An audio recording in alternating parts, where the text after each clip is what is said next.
And today's sponsor is Reconciled. Reconcile invoices your clients, pays your bills, and delivers clear and accurate financial reports every month automatically. Ready to streamline your financials and prepare your business for the next big step? Visit reconcile.com today. Also sponsored by www.smallbizacquisitions.com. Are you dreaming of acquiring your first U.S.-based small business but don't know where to start? Visit www.smallbizacquisitions.com/exit and hit that Apply Now button to apply to this unique partnership program.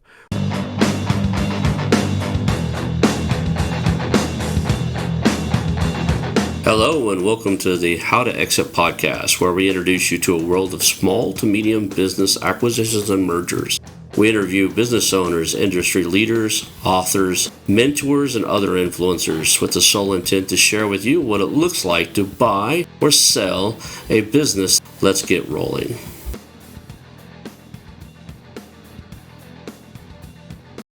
And now a moment for our sponsors. I want to highly recommend you get Acquisition Aficionado magazine. Every month, Acquisition Aficionado magazine brings you tactics for business buying and selling you won't find anywhere else. Learn firsthand from industry leaders who share their success stories, featuring in-depth interviews and stories from leading figures in the business acquisition industry. This multi-platform mobile magazine speaks to acquisition entrepreneurs wherever they are in the journey. And I want you to visit acquisitionaficionado.com today. Welcome to the How to Exit podcast. Today I'm here with Krystof Bartos. He is a M&A investor and been doing this for a few years now. I'm looking forward to having a conversation with you and learning what you're doing, what you've done, what you've learned, kind of lesson learned. And thank you for being on the show. Yeah, thanks for having me. Super excited to talk. The best subject on the planet, right? So let's keep rolling. Yeah, it's funny as I was working on a book a long time ago, and I kind of halfway made it through it, and then I switched into this. I might fire it back up and use it was about real estate mostly. The subject line fits the same there, and it's called "Get Rich Quick My Ass," and it was the name of the book. So it's about real estate and all that. There's a lot to learn and a lot to do, and it's not just a quick and easy type of thing.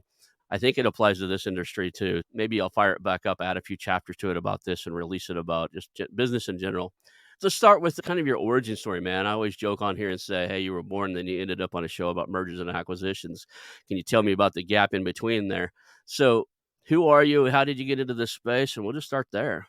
I'm glad that we scheduled 20 hours. So quick story short. So basically, I was interested in investment and business after high school. And I have not went to college here in Czech Republic. That's where I'm originally from. Then before COVID, I was a lot in the US.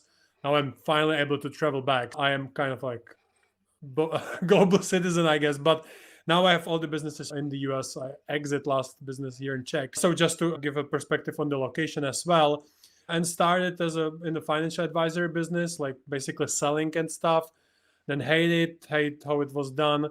So exit and yeah, went to real estate as well. So I would say like before M&A, it was like a lot of tests, trials, errors, and just like gaining street smart, so to speak. And kind of like 10 years ago, I topic necessary right now after him being a president, but I read the Donald Trump book, Art of the Deal, right? When he was still famous. And it kind of grasped something, not about buying the skyscrapers and stuff, but I was like, hey, New York and US, that's interesting. And I was always like, where's the biggest gain for the like working smart? So that starts I want to do a business in the US, try multiple things, been successful, failed a couple of times and stuff like that. So that leads me to focusing on the US. Also, in the meantime, starting some businesses, I kind of realized like I am much better working with something that already exists than starting from scratch. Now, I exit one deal that wasn't true, so I should change my limiting beliefs as well. But it was something like it's probably at some point financial market hold all the investment assets that I kind of imagine. And in the stock market, I was like able to look into the companies and see what's working, what's not, and decision. And felt like I'm good in that. And if you have the resources, some resources that you can leverage to go to the next level, it's always easier. But some people enjoy starting the businesses, right? Or starting from scratch. I kind of like it, but I think there are people that are much better, like a startup artist than I am. which leads also to me liking the numbers. When I was in real estate, it was about numbers and finances, financial markets, it was about numbers. Now in the M&A side, I'm more like on the finance side, even though I was in the sales and have done marketing for my own businesses. So for me, it's like all over the place, literally, from real estate to financial markets to this. But actually, it happened that I ended up on my first course in M&A. I was looking to start business in the US, and it was turning the small homes into assisted living homes, right? And I went to US and have done research, location and stuff. I returned back, and I was like, why I'm still trying to start everything from scratch when I don't feel it's great. I was like, can I buy a business? Like, I don't know, maybe. And I Google it out, find some person and start learning that. So that's the gap between I get to do introduced to it. And it kind of fit nicely into me being interested in business, have the financial background, because most small business owners, that's not their strength, to be honest. And also the creativity of it. When you're trading stocks, you just and stuff like that. So it was back and be able to add some value. And then it started the journey, and that's another 10 minutes me talking about what happened during that time. But that should give a background, at least. I hope so. Yeah, yeah. So what was it like? I mean, was it a culture shock? You were born in Czech Republic and then now you're here. Like, the business done differently, or is there like I'm assuming most of it is parallel, but there's got to be some cultural differences, right? There are, but originally when I started learning about it, there were like people like in Czech, everybody wants to be creative, even employees that you don't want them to be creative. They don't want to follow the rules. And in the US, it's a little different. And I don't know whether I still have not that enough experience. You have more opportunities, but that I would say something specific.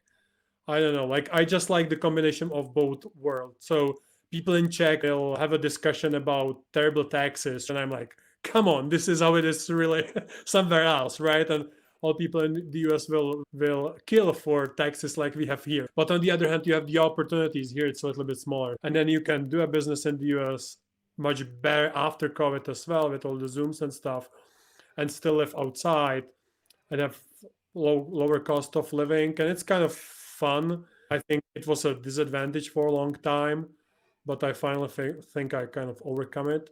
But from the negotiation standpoint or stuff like that, I don't know something that I would kind of point out, like being more straightforward.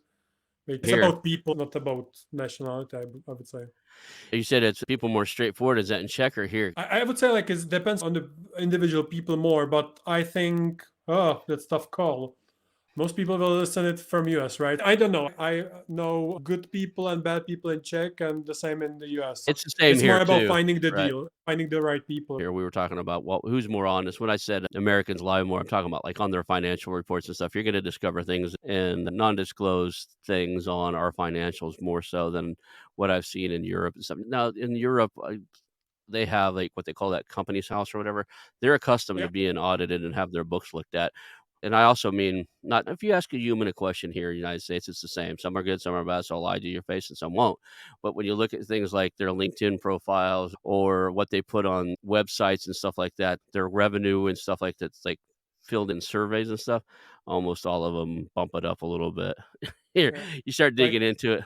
I was just talking to a business owner, and he's like, "Yeah, yeah, we're doing $100,000 a year." And like, "Okay, cool." We start getting close to the conversation. He realizes I'm serious, and he's like, "We're the next conversation. Well, we're doing about $67,000 a year." And I'm like, "Cool. We'll get into that when we do due diligence." And you realize I'm going to look at everything. And later on in the conversation, he's like, "Well, we're doing about $58,000 a year." So we went from 100,000 profit, like to 58 profit. I'm getting more serious about looking at your financial stage of yeah, this conversation. To be honest, he wasn't for sale. I do yeah. that a lot to people. So I'll find out like, "Oh, you own so and so website? Cool. Like, tell me all about it." And they tell me all about it. And then I'm like, "What do you want to do with it? You want to sell it?" Mhm. And they'd never thought about they boasted this up because it's their baby. They're talking story, right? They're telling me a story about their website. And at the end of the story, I'm like, "So you want to sell it?" And then all of a sudden they realize, okay, well, they may have exaggerated a little bit to inflate their ego. It's nothing right, wrong, good, or bad. I don't even say anything to the people that do it, but I think I catch them off guard because they didn't know I was in the market to buy it. They just thought they were sharing something about something they built. But culturally, like if you are asking somebody here how he's doing, you can honestly answer. In the US, in English speaking countries, you should just say wonderful and go. It's like just a good manners, I guess. But here in Czech, I mean, it's like, how are you doing? And then you hear the whole story about how bad it is, which I'm like, that's why I wasn't asking, correct? But when you go deeper into negotiations and stuff, I don't know. Yeah, it cleans up. I mean, they know we're gonna look. I'm just saying, like, when you're doing lead generation and hunting down lists and stuff, and you look at what they put out on, for instance, LinkedIn. A lot of people are using LinkedIn for lead sourcing, and they say LinkedIn says you'll find on LinkedIn they're like, "Oh yeah, we're doing $150,000 a quarter," or they'll make a statement, "Hey, this is our best quarter ever. We hit 150,000." You're looking at these past statements, then when you start looking at them, they weren't there, right? Or they're like, "Hey, we just hired our 50th employee," and you look on their profile, and they've got 5 showing up, and you start talking to them a little bit, and you realize they have 12. But somewhere along the way, they boast, and it's a lot to do with the sites I'm looking at. I'm looking at blogs and websites and newsletters and podcasts and the servicing companies that run them. Maybe a little less of your seasoned entrepreneurs. So you went from like starting things, trying to do different things, and to buying companies. I did the same path. I did it a little different reason than you, I think. I'm probably a good 15, 20 years older than you. I'm 51. And I realized I don't want to go through that realm. I've tried to try 5 or 6 good businesses before I get one that gets some traction and works. Can you spend a year or 2 on each one and you're turning gears trying to think things out? When I got out of the real estate space, I was like, okay, I say this all the time. I hired a performance coach. I wasn't positive whether the market was turning on the real estate. It was at the very edge of when the market was starting to turn. Mhm. And I hired a performance coach and I was, looking at, do I want to get out of this? Do I want to do something different? And I thought I was burned out. And one of the things he said to me is like, you should be playing a bigger game. So I started looking for a bigger game. Funny thing was, I say this all the time. We would flip a house or something and put a big check in our account as a business, and it might be $30,000, $40,000 for a little real estate flip or something.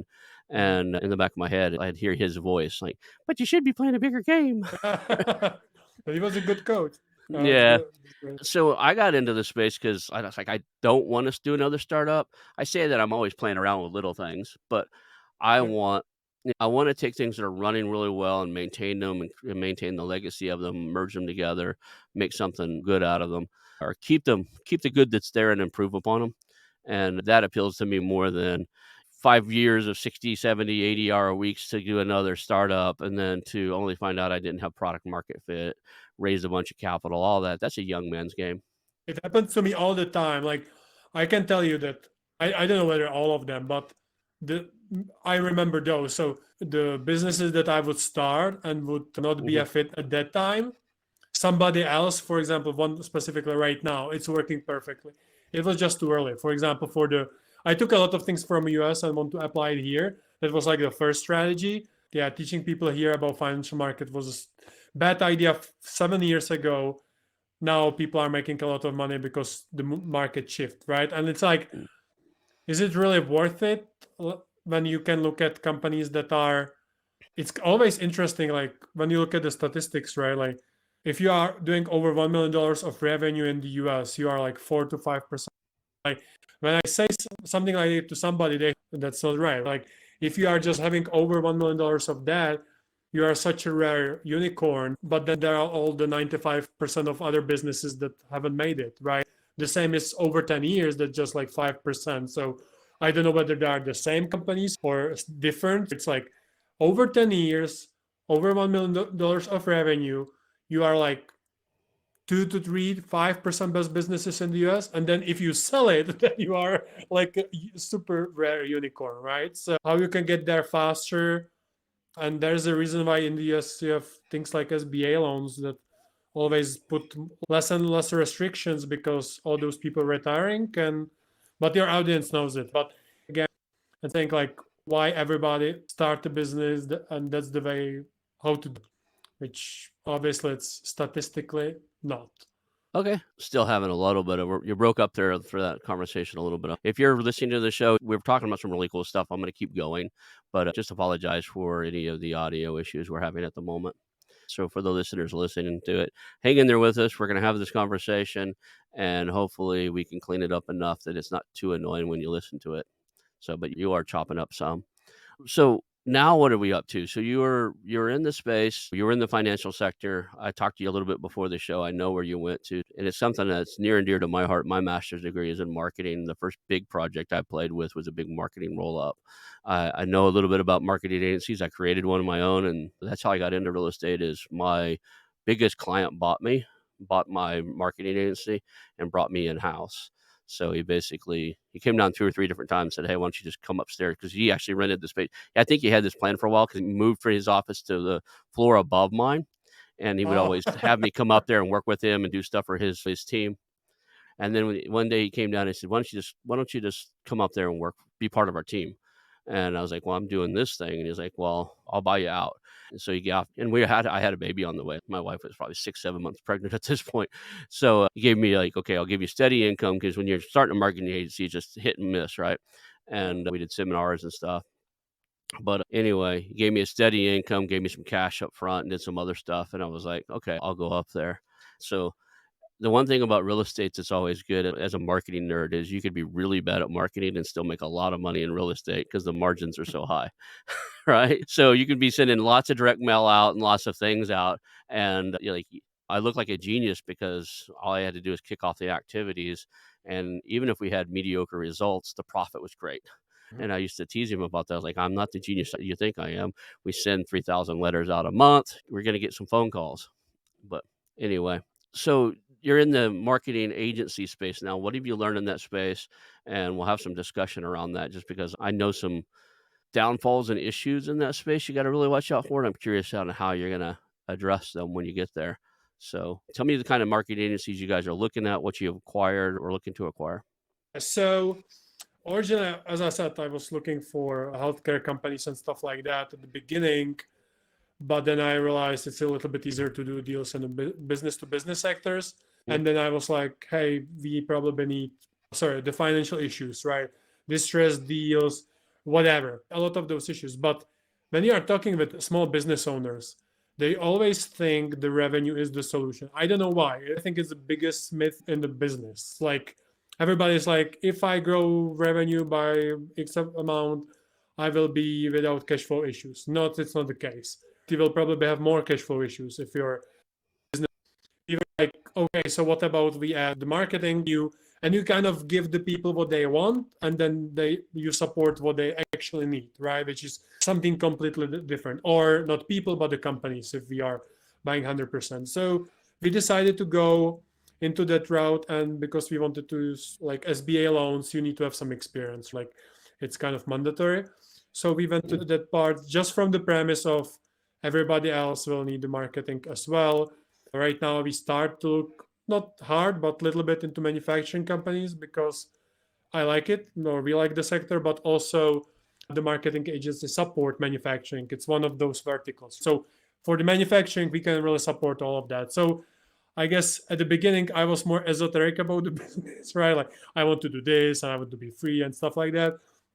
A little bit later, I started to be more pragmatic, like find the vehicle that makes sense. We bought the digital marketing agency in December last year. First 6 months is great. It's a digital marketing company. We have CEO in place that was there for the 10 years. And I think, I don't know what issues you mean, but a lot of those issues, I think, with any business is just pipeline, right? So we are fortunate enough to have 80% of recurring revenues. Doesn't mean that they cannot go away next month. They can, but you don't need to. We can survive without having good sales processes. In the terms of companies that we look at in the marketing, I would say most marketing companies doesn't market themselves well.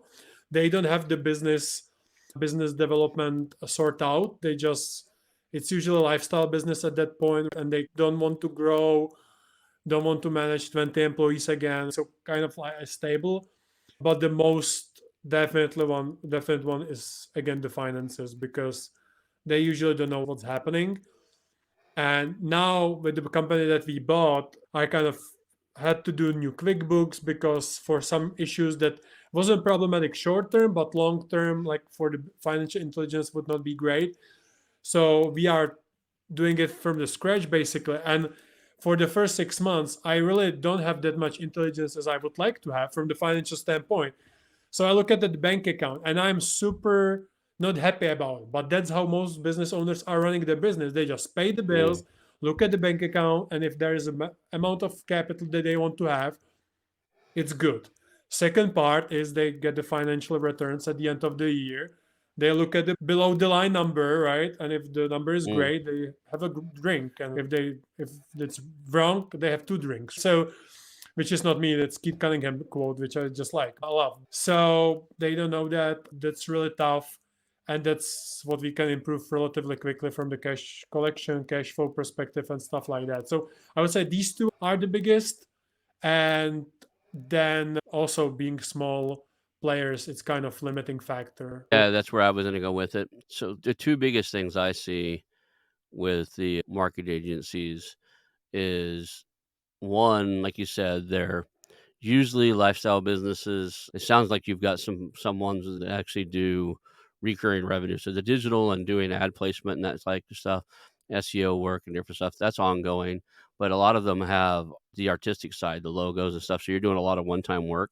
So that's the one side of it. But the biggest problem is there's a artificial glass ceiling to marketing agencies, and that if you bring in creatives, you bring in guys, you bring in people who you're training to be experts in the field, and as they get better and better, they're ready to take on bigger and bigger clients. Unfortunately, there's a glass ceiling in a lot of the big companies. You're a $5 million marketing agency. I don't care if you've been in business for 20 years and you have experts on staff and you're ready. Technically and skill wise, a Coca-Cola is not going to let you do their Yeah. marketing, right? You're just too small to play in their field. And that's the glass ceiling I've always seen inside of it is they're ripe for mergers and acquisitions in that realm. Anything under $10 million a year is just ripe because they kind of just can't either have to merge with somebody else that's bigger and get that clout, or they have to really play the game and try to figure out a way to get around that glass ceiling. Because what happens is you're talking about not wanting to hire new employees and stuff. What happens to these business owners, they bring these guys up, they train them and get them good. They're really good. They're real proficient in doing their job. Now they can't get the clients to give those employees fulfillment, and the employees leave and go to the bigger firms. So they become a training center for the bigger firms, and it just burns the owner out as like, I just spent 15 years or 10 years or 5 years to get this guy really good at his job, but I don't have the clients to keep him, right? So that's the inherent problem inside of marketing agencies. And one of the things I hate to use the word exploiting, one of the things we were using to do the roll up is like, look, we'll just create a big conglomeration of marketing agencies. That what we were doing in that roll up was like, you get to wear your hat that you created, your brand, your logo. We're going to give you a two-sided business card. When you want to be small and do your local player and do things with your current clients locally, awesome. But when you're ready to pitch one of the big guys or be on a team with our other agencies to pitch a big guy, just turn the card over and you're part of this bigger overall marketing agency that is doing the numbers and has the staff and international and everything else. So we were helping them break that artificial ceiling inside of there and help them let their employees stay because they get the chance to work on some of the bigger projects. Yeah, definitely So, the same thing that we see. And it was obvious when we bought the business and we discussed the plans with the team. mm, They immediately saw that the glass ceiling is kind of gone. And I'm not talking about your glass ceiling with the Coca-Cola and stuff. The company is not in the place to even think about that. We would have Coca-Cola, they would own us basically. Like basically they own every supplier, I believe. But you know what I mean, right?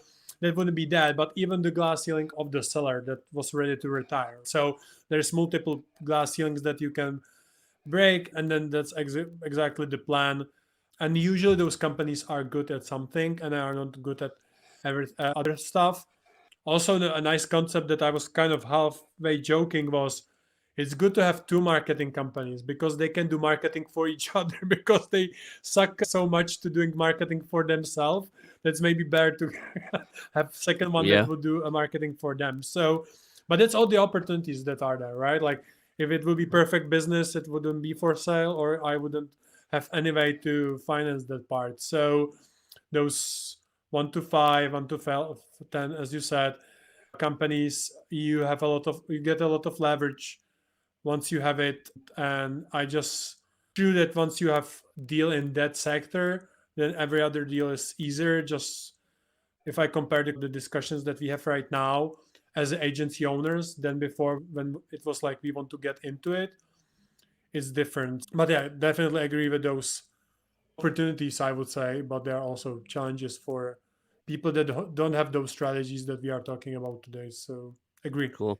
Are these going to be these agencies? Are they part of a hold co? You're going to hold them for long term and use them to grow. Like one reason I would buy a marketing agency is put it in my hold co to market all the businesses I want in my hold co. Yeah. It's like a good, like, wouldn't be bad to have a good accounting firm, right? Because all these businesses need good accounting. A good marketing agency that's well diverse. And I like your thing that not everybody does everything well. That's the one thing we asked every marketing agency in the roll up we'd interview. Like, what's one thing you do world class better than anybody else? And a lot of them would always start off, well, we do everything world class. Like, no, you don't. You're really good at one or two things and you're okay at the rest. But what is your selling point? What is the thing you go to market with and get people to come to you? Yeah, you fulfill the other elements they need, but they're there because they think this is most important.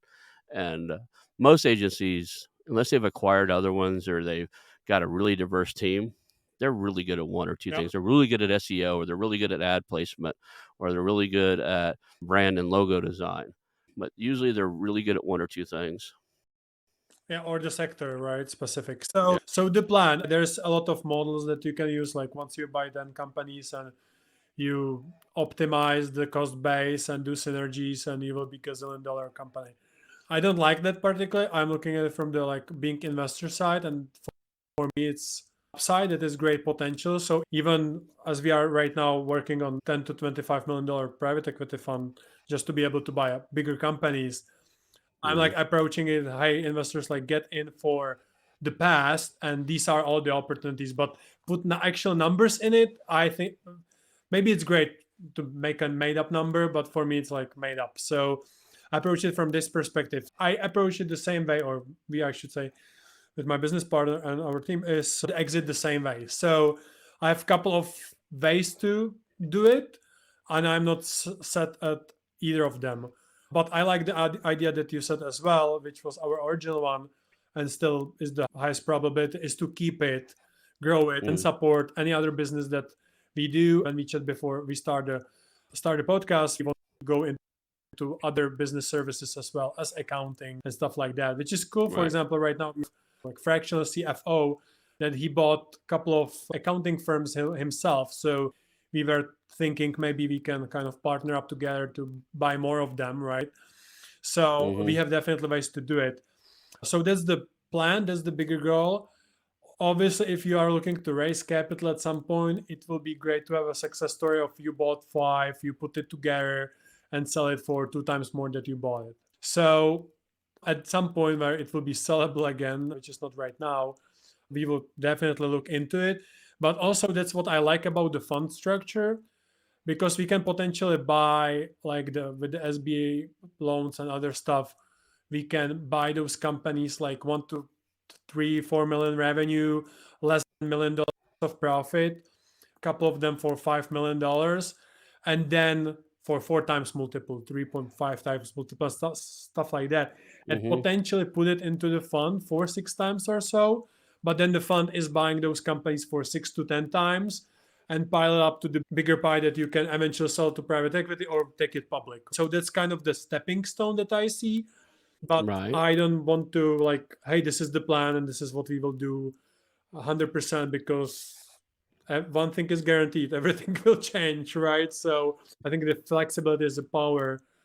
And today's sponsor is Reconciled. Are you an entrepreneur or business owner thinking about your exit strategy? Or maybe you've just landed a business through acquisition and the books just aren't the way you need them to be. Let me tell you about Reconciled, your dedicated partner for industry leading virtual bookkeeping and accounting services. Reconciled pairs you with skilled professionals who empower you to grow your business and prepare it for success, whether that's your exit or taking that new acquisition to top performance. Imagine having high level financial management without expanding your team. From bookkeeping to CFO services, tax advisory, and even fully outsourced accounting, Reconciled has got you covered. They help you make the best business decisions, keeping your end goal in mind. And the best part? Reconciled understands acquisitions, as they have acquired 3 accounting firms in the past 3 years, and their founder, Michael Lee, mentors others in searching for acquisition, raising capital, or trying to aggressively scale. Reconcile invoices your clients, pays your bills, and delivers clear and accurate financial reports every month automatically. Ready to streamline your financials and prepare your business for the next big step? Visit reconcile.com today and let them get your books in order. Reconciled, making bookkeeping a breeze. That's reconciled.com. Also sponsored by www.smallbizacquisitions.com. Are you dreaming of acquiring your first US-based small business but don't know where to start? Well, we've got the perfect solution for you, Small Biz Acquisitions. Led by the nation's leading small business buyer, Robert Nance, Small Biz Acquisitions offers a partnership program that gives you the keys to your dream business in as little as 90 days. Imagine having expert one-on-one guidance, personalized mentorship, and even financial support from proof of funds to help with that daunting down payment. Yes, you heard that right. As a partner, they'll help you overcome the financial barriers so you can focus on what really matters, buying your first small business. If that's not enough, you'll have access to their team after the acquisition for continued support. So what are you waiting for? Take the first step towards small business ownership today. Visit www.smallbizacquisitions.com/exit and hit that Apply Now button to apply to this unique partnership program. Remember, your dream business is as little as 90 days away, and don't miss the golden opportunity. Robert only takes 5 new partners each month. Apply now. So either keep it, grow it, buy other, and just have a strong marketing arm that we can just leverage as much as possible to getting pieces of the other businesses as well and stuff like that, and at finance, at HR, at other consulting, for example, because we are playing with some management things as well that can potentially solve the issues that you are talking about as well from the team perspective. That's one thing. Second thing would be with the fund, those that we can take it public or eventually sell it. At some point, probably we will sell it if you don't take it public. But it's like the overall plan picture. I think all those ways are profitable, and we'll see what will make sense at that time, because we can raise the capital, raise the funds, and buy $25 million revenue business marketing agency. Then it's hard to put the $1 million companies into it, right? Like at some point you will be like, what it adds up. I don't want necessarily to do that, but just thinking there might be ways that might change from the good side. That will be like, can we take just the good things out of it, like a team, and then sell the client base, or kind of combine it? Like, so I think the flexibility is the way out, and having the fund, taking public, selling it at some point. You play the arbitrage game in each of them, because Right. you are buying lower and solving those problems and potentially having more value. Even if you have the value only on your personal balance sheet and you don't sell it, you still own something that is much more valuable, much more reliable. But to me, interesting part is having those 5, 10, 15 sellers that sold to us their baby, and we promised to them we will take care of it. That's why we call the our fund guardians of legacy, because that's what we are doing. And we promise we will grow it, we will take good care of it, and then eventually they want to see their baby be growing as well, solving all those issues and everything, right? So my non-financial plan is to have the boardroom of all those sellers that sell to us and are kind of cheer us on the sideline, that we take their baby to the next level, and everybody won, right? The team, them, clients. So Well, we did the marketing roll up, there was a team of us, like 8 or 9 of us, and we did a lot of research. We spent probably, before you talked to the first agency, we spent 6 or 8 months like learning it, building our model. Now, our model was really complex. We were basically buying agencies, bringing them in under a kind of a stock exchange and only participating in the upside. So we would bring them in under this company that we created and do what's called a waterfall effect. Basically, we would get a percentage of the that arbitrage split you said. If we brought them in, they're making $5 million a year. We get a percentage of any of the upsell, cross-sell, and things that they do from to the other agencies and working with the other agencies. And when we go to sell it, we gave them a basis price. And then like you came in at this and now you're at 7 times that, we get a certain percentage of that. So, but that said, we ruled out taking it public, not because of the financial side of it. It could cost $500 to $750,000 to take it public, but because marketing agencies in general are not treated well on the U.S. stock market, meaning they're not traded at high multiples. The volume of trade is low. We talked to some people in the space. We talked to Jeremy Harbour, Roland Fraser, and some other people who had either taken agencies public before or looked into it. And they all said, yeah, there's not loved on Wall Street. So the biggest exits we could find were selling off to strategic. So build it up, sell it off to one of the big guys, make it interesting into one of the top players. And like the strategic acquisition, they'll pay a higher multiple. Some of them are even public, but they will still pay a higher multiple than anything we were going to look at from the IPO standpoint. Yeah. And watching that like from a side, those smaller IPOs, I wouldn't do that. It's just like I think you are selling a lot for a lot of uncertainty if you build it. And it Right. wasn't that successful as I originally thought it would be from just watching on the side. When on the other side you have a trade buyers or bigger private equity companies and they want to buy. They want to buy a lot, but they don't have the deal flow because there's not that many companies that you can justify buying for 150 million plus, right? That's the statistics that we were talking about. So from the fund perspective, we even position like we are solving issues for the business owners that are retiring on the smaller scale. We are solving issues for you, Mr. Investor, because you have real estate, you have stocks, you have everything, you have bonds. But the best in the business, like Ray Dalio was saying, you have to find 20, 25 uncorrelated assets, and you don't have that. So we have one for you that you don't own because you either don't own private equity at all, or you own it through stocks, which is staying volatile as the stocks, or you own your own small business that you run, which is not the investment, or you own those only the big ones. So you don't have a passive way to hold smaller companies and have that upside that is there. Obviously, there's a little bit or there's more risk to it.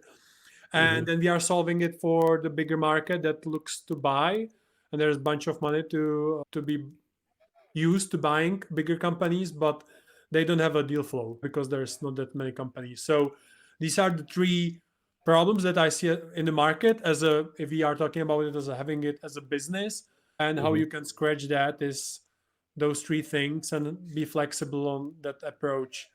But obviously we will do it, learn it, and tweak it. So this version of it, so it will evolve over time. The one thing we got really good in that and in our process was getting our agencies on the phone to talk to us about selling. In less than 200 and probably 220 days, I don't remember the exact number now, we had over 200 conversations. We had a team. Nice. There's at least 3 or 4 of us that were on the phone 5 days a week, a couple times a day with different agencies. We had well over 20 plus LOIs in the process. And probably at that point, $27 to $30 million worth of revenue under LOI. And one of our partners decided to want to buy us out. They're still on doing it, but they wanted to take a smaller team to do it differently. Oh, We basically had the choice of saying yes or suing each other. So we kind of disbanded the team and sold off our interest to the other partners, and they're still working on it a couple years later. It was a 3 to 5 year project. So I don't know where they're at possibly, but one thing I would say is sourcing the deals. I've never seen anything so efficient to get marketing agencies on the phone, but we were using LinkedIn outreach.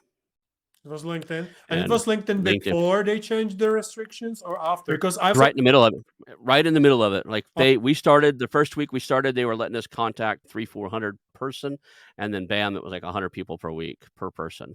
We used 3 different accounts. My account, I was the chief marketing and sales officer, the CEO's account.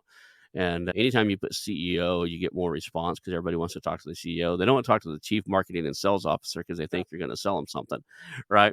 So mine would get less response. And then when we had our CTO's account, we were using his too.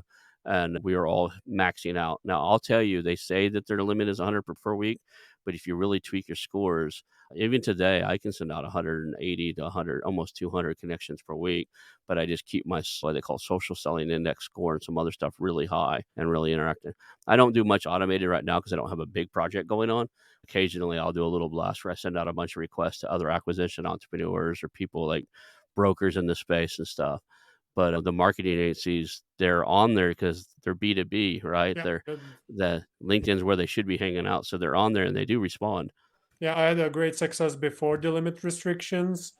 Now we have approach like we get the database, and then basically the VA is sending emails, LinkedIn, calling, and basically the goal is this is the list and convert it to discussion at some point. The LinkedIn before the restriction, that was fun way to do it. I know when I started 2019, I had like also like 5-10 conversation a week.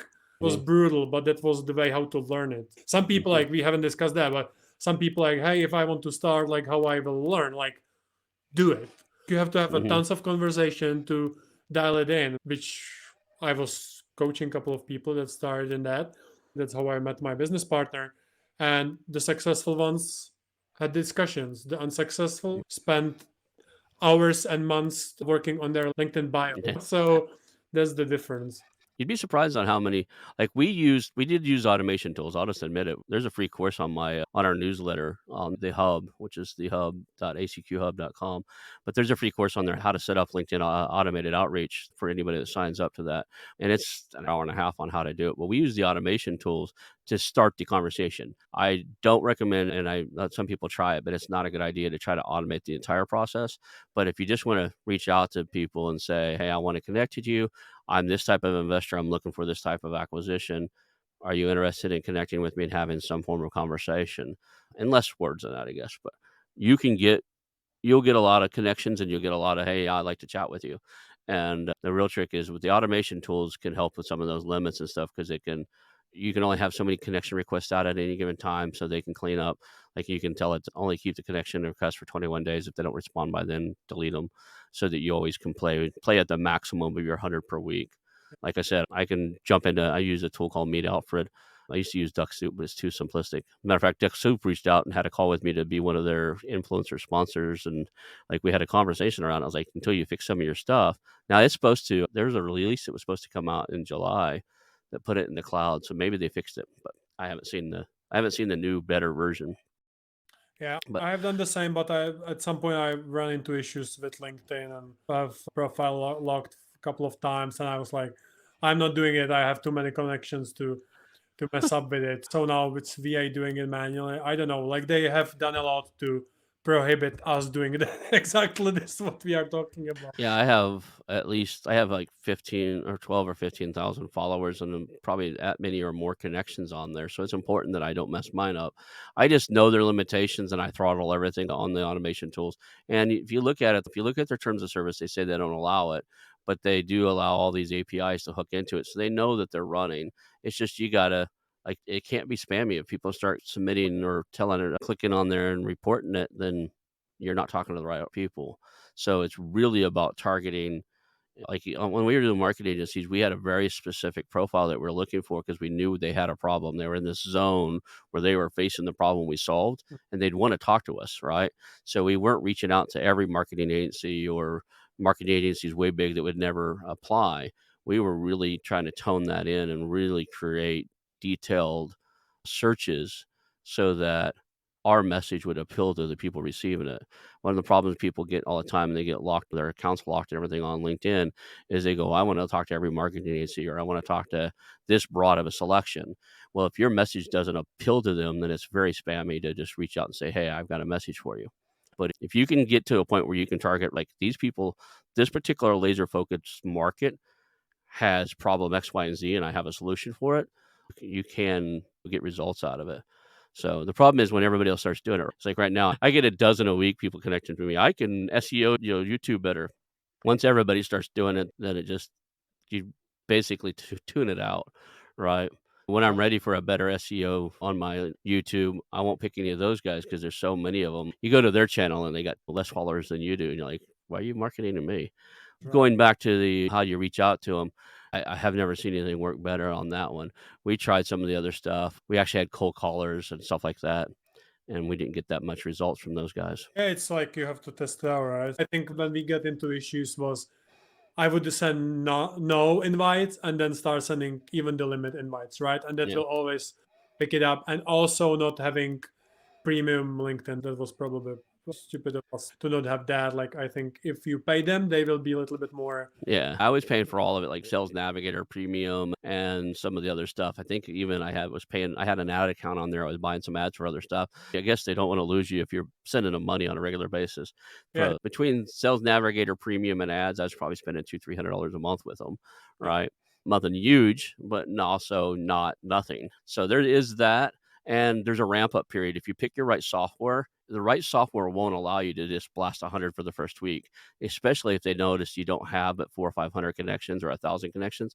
There's a percentage. It's not 100 for everybody per week. If you started a new account today, you couldn't send out 100 requests. yeah. There's a number of requests per like how many followers and connections you have. So there's some math behind it. And the good tools like Meet Alfred and some of the others, they know that, and they'll give you a warning if you start messing with the throttles.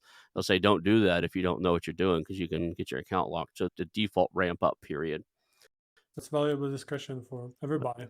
It's important sourcing deals. Yeah, the one thing is there's other industries where you just can't find them on there, right? Like I own a small pest control company. I say I own it. It's mostly my relatives now, but I bought it to employ some relatives and to help them out. And I try to grow it by because we bought it way too small. I try to grow it by reaching out, and there's like out of the 35 in that market that I would want, like that would fit what I'm looking for, only 2 of them were on LinkedIn and they hadn't like posted anything in Yeah, a year or 2. So it was just for that, the lead source was small town. I joke around about this all the time. Small town brick and mortar company, your best lead source is go grab one of those old yellow bricks they put at your front door, the yellow pages. Anybody old enough to still advertise in that is probably a lead for a mergers and acquisitions target. that's brilliant. That's right. Yeah, Right, so you just pick it up, and it'll tell you inside of that yellow lead list thing, they call it the yellow pages, but that yellow lead list book, it'll say, "In business 25 years, and here's my phone number." So, like, you just dial them up, or here's an email address. They even have that on something.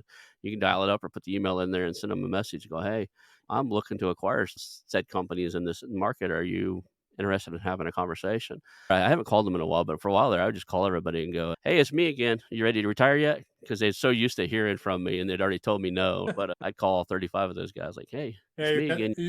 You can call them after after summer break and after New Year. Like, are you not Yeah, tired? Go back to work kind of. again. I have a different personality and different sense of humor. A lot of people can't pull off. My wife gets in trouble trying to mimic my personality all the time. Unless you just people know you well enough, it doesn't fly for most people. But I'll call them up and go, "Hey, I'm just calling to see if you're dead yet."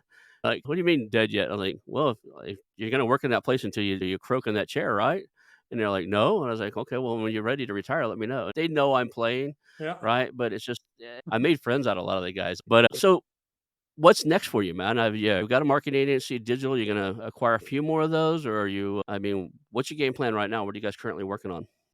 Yeah. So now currently we are working on 3 deals. We'll see how it went, how it will Hmm. work. Sourcing, that's the focus all the time, right? But yeah, the Hmm. agencies, like we still have some SBA power left, so to speak. So we will like to use it for marketing just to stay in that space. And in the meantime, we are working on that $25 million fund and starting that. We take it as a longer strategy, right? Like now we Right. are okay to buy what we need. We don't need a fund.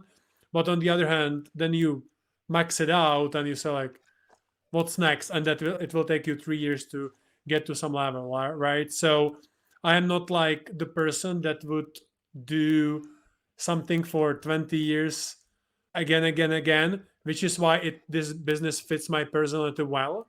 I Yeah. was always starting the new thing. My mom was saying like, "You never stick with anything." I was like, it's because it sucks, right? And now it changes because I can stick with one thing, M&A, but it's still new Hmm. and fresh, and you can grow, which fits very well. Yeah. Real estate fit very well in that regard as well.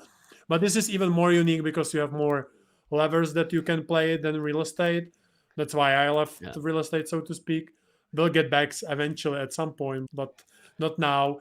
And so the fund, and yeah, obviously making sure that the company we bought is growing. So I would say juggling 3 balls right now: more deals, Uh, we growing the business we have, raising capital. Like that's what where we are. so let's talk about your fundraiser. Where are you guys at in that? Have you already have your private placement memorandum out or, Yeah, um finishing that out, have some soft commitments. In I would say we are doing better than expected, but on the other hand, we are business people, so we would rather do 10x yeah, better. So yeah, now we are in the situation of we have some deals on the table, we have some investors on the table, we are finalizing the documents. So now will be more about juggling those three things at the same time, so we can mhm, open the fund with the first close for investors and buy a deal.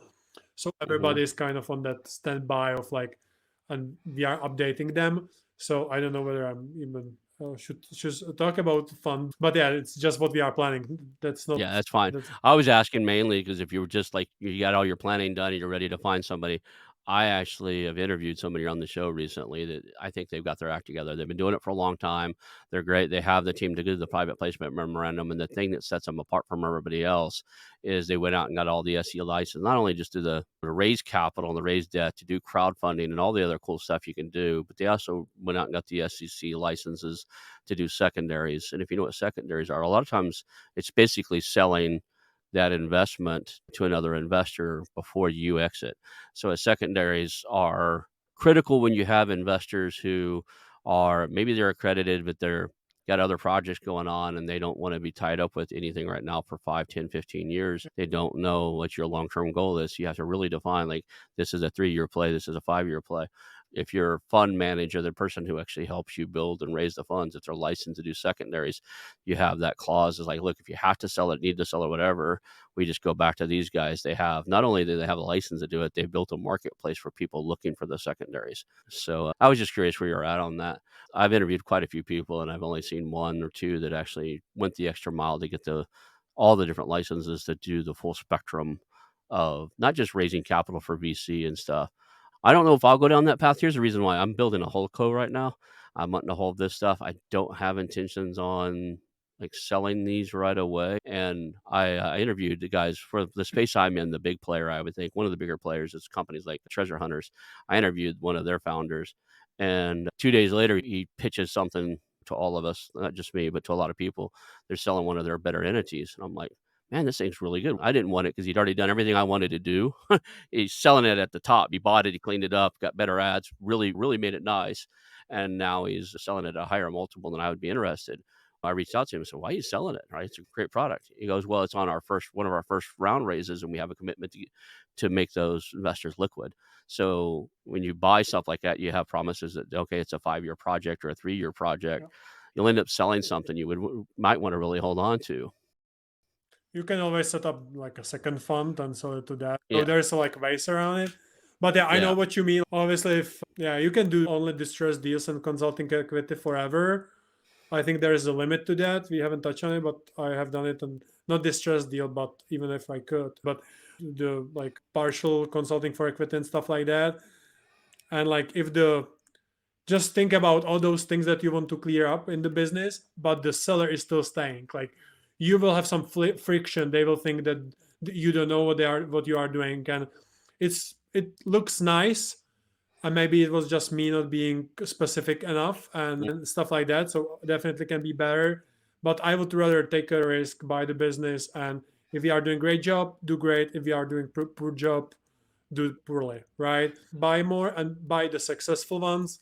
At some point, we will need more capital, especially if I don't want to be stuck in the $1 to $10 million revenue companies forever. We need to grow, but I understand that. We were talking about it a lot, whether it's worth it or not. I think as a long game, it's worth it, and doesn't mean that you need to buy everything with the fund if you want to keep it forever, right? You can be creative for stuff like that. So that's the plan. Okay, cool. Well, is there any way right now, I don't know what series you raised or how you did your or like what form of private placement memorandums. I don't know what you can or advertise or can't advertise or anything. But if for other than soliciting for investment, if somebody wants to reach out to you and work with you, or I don't want you to get in trouble with the SEC for soliciting for investment, depending on how you set your private placement memorandum, you may or may not be able to do that. But if they just want to hang out with you, work with you, sell you marketing agencies or whatever, how do you want Yeah. people to reach out to you? What's the best way to contact you? Yeah, LinkedIn is the best thing, and then most reliable. email is Krystof.bartos@gmail.com. I hate the corporate website because it always crashes and I don't receive any messages. But LinkedIn, the name in the below of the screen is correct. And yeah, happy to discuss, connect, other than solicit investors, obviously. You need to find yourself a better nerd. All my domain name emails are run by Gmail. So even like the me at foresellthesoul.com and all the ones you see me, I actually point my MX records over to, and I do it myself because I am that nerd, but I point my MX records over to Gmail. It's a Gmail underlying system. So I get all their reliability, but I get them run on my brand. Yeah, that's right. Yeah, we are working on that. We are like kind of in this space where we are thinking, will we still position ourselves as a Krystof and Mark buying it, or put a little bit more like corporate Right. umbrella on top of that? I think it serves different purposes with brokers and stuff. I think it's better to, and investors, it's better to be like corporate. But if you are calling people, I think it's better to be like a person. So we are kind of in the space of thinking like, are we big enough to start labeling us as a P company and scare people away in some cases, right? So, but Right. at the beginning, like it's better to just approach as me as a Krystof, as a business owner looking to buy a business to grow to the next level. So yeah, reach out. I will be happy to talk. And thanks very Well, much for having me here. all It right. was Well, so I fun. want to thank you for being here today. Sorry we had some technical difficulties, but I think we did fairly well. I appreciate Yeah. it. Hang out for a few seconds. We'll call that a show. Thank you. Thank you. I want to announce our new channel partners, the ITX Marketplace. Since 1998, ITX has created $5 billion in value by selling more than 225 IT businesses in 20 countries. ITX works exclusively with IT-enabled businesses generating between $5 million and $30 million who are ready to be sold, and M&A decision makers who are ready to buy. For over 25 years, ITX has developed industry knowledge that helps determine whether a seller is a good fit for their buyers before making the match. ITX Mergers and Acquisition Marketplace we have partnered with has a proprietary database of 50,000 plus global buyers seeking IT service firms, managed service providers, Microsoft service providers, software as a service platforms, and channel partners with Microsoft, Oracle, ServiceNow, and the Salesforce space. If you have an IT-enabled business you're ready to sell, I want you to visit the itexchangenet.com/marketplace. How to exit. That link will be in the show notes. Visit them now.